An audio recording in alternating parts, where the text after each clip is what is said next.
These are the 1/2 hanging windshield wipers.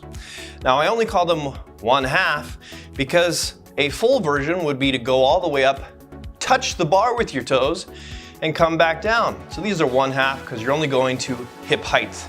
You're gonna hang from the bar. Attempt to keep your legs straight the entire time, so no knee bend. And go ahead and point those toes like a good little gymnast that you are. Go in a big circle until your feet are right in front of you, about hip height, keeping those toes roughly pointed, and then finish the circle coming back down. And you can either keep going in that same direction or immediately switch directions.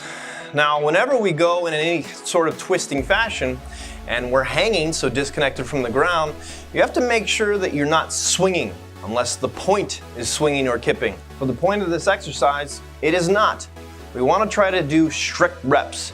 So if you start swinging, either stop your movement by putting your toes down or just slow down a little bit and really grip that bar. Hold the bar, hang, begin your twist, hip height, finish.